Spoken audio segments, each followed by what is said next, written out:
Welcome to Drew's Reviews, and today's film we'll be discussing Until Dawn. Directed by David F. Sandberg, is a supernatural horror adaptation of the 2015 video game of the same name. Rather than retelling the game's story, the movie introduces a new narrative set within the same universe, expanding upon its mythology. I'm gonna cut right to the chase, guys. I did not enjoy my experience with this film. What? No, we just started. No. The story was so bland, and the whole premise of this movie is that these teenagers get stuck in this house and they have to last at the house until dawn, hence the title.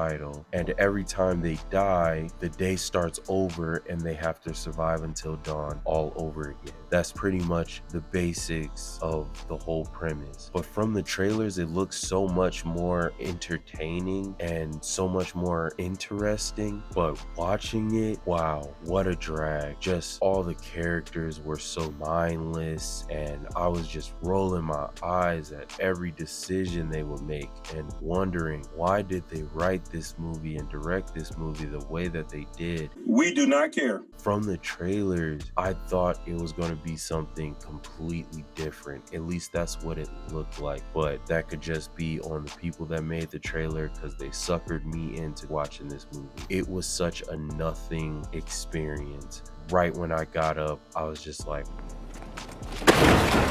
that could have been way better than what it turned out to be. What a disappointment. It got so bad to the point where one section of the film, they just stopped doing what everybody came to see the movie for. We came to the movies to see the kills. That's pretty much what this movie is all about. I haven't played the game, but if you play the game, you're pretty much dying all the time. Again, it's not the same exact plot as the game, but I thought it was just going to be a lot more creepy, and some of the shots from the trailer I thought were going to be full scenes, but in the movie nothing happened. Again, it got so bad to the point where they just had a character just showing like a montage of all the things that happened. But read the room, we want to see that take place. I don't want to see a montage of this happening. I want to actually see these things going on throughout the plot. So it was just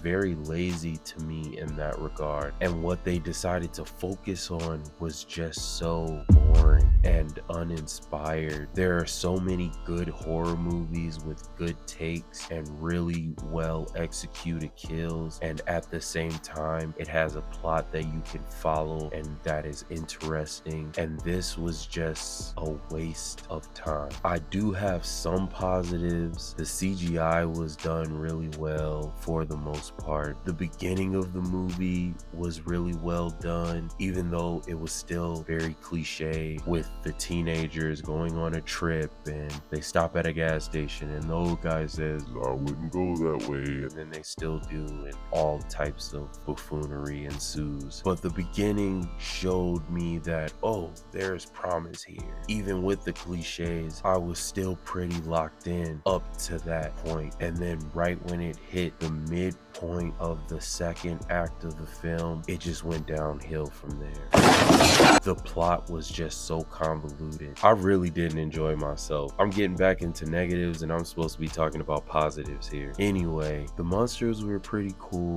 The special effects and the practical effects were really well done. In some parts where individuals' legs were exploding, it really looked like their leg was exploding. And this is kind of a negative positive, but I hated the teenagers so much in this film that I enjoyed watching them die.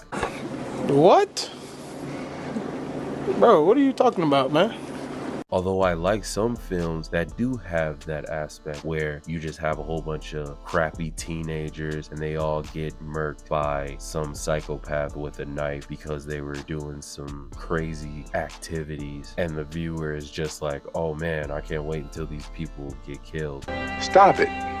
Get some help. Or at least those movies were done on purpose like that. But for this film, I feel like they weren't trying to make you dislike the characters, except one. They tried to make like the jockey boyfriend guy kind of the jerk in the film, but it was some parts I was agreeing with him, and the acting, it was okay, I guess. There wasn't nothing crazy about the acting. There was nobody that was really terrible, but also nobody that stood out. It was just a kind of by the numbers horror movie. So yeah, I walked out of this film really disappointed. The trailers again looked really great, but at the end of it, it's just one that's going to be lost underneath all the other really terrible horror movies. I'm going to give Until Dawn a 4 out of 10. The only reason it's not any lower is because again, the CGI, the monsters, and the prosthetics were all really well done. I wish I didn't have to see movies like this, but man, when trailer companies put together these trailers and make them look so interesting and you really get pulled in and enticed, and then you go see the movie and it's just terrible,